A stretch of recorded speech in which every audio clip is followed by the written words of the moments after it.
Good morning, student. How are you? I hope you all are fine at your home. Myself Suresh Malav. I am your Hindi teacher और आज हम पढ़ेंगे golden age सोने का अंडा। तो शुरू करते हैं हम। एक गांव में एक गरीब किसान अपनी पत्नी के साथ रहता था।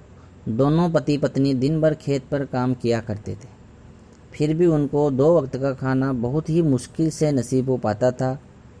एक दिन किसान कुछ मुर्गियां खरीद कर लाया। वह उनके अंडे बेचकर पैसे कमाना चाहता था। उन मुर्गियों में से एक मुर्गी अद्भुत थी। वह रोज़ सोने का एक अंडा दिया करती थी। किसान को रोज़ सोने का अंडा मिलने लगा, जिसे बेचकर उसे अच्छे पैसे मिलने लगे। धीरे धीरे किसान की गरीबी दूर होती गई। वह अपने गांव का एक धनी किसान बन गया था। किसान अपने जीवन से संतुष्ट था, लेकिन पत्नी को और पैसों का लालच था। एक दिन वह किसान के पास गई और बोली, कब तक हम एक एक अंडा बेचकर थोड़े थोड़े पैसे कमाते रहेंगे?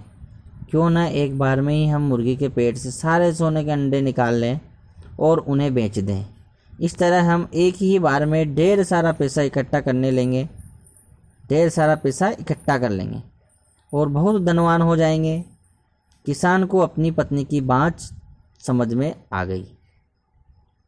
वो एक बड़ा सा चाकू लेकर मुर्गियों के बाड़े में गया। वहाँ से सोने का अंडा देने वाली मुर्गी का पेट उस चाकू से चीर दिया। लेकिन यह क्या, उसके पेट में एक भी सोने का अंडा नहीं था। यह देखकर किसान और उसकी पत्नी अपने किए पर पछताने लगे।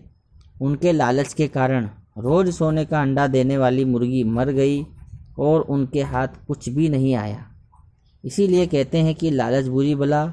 तो बच्चों, इस कहानी से हमें यह शिक्षा मिलती है कि लालच का फल बुरा होता है। लालच के कारण अंत में पछतावे के अलावा कुछ भी नहीं बचता है। ठीक है बच्चों, आपको इस कहानी से शिक्षा लेनी चाहिए।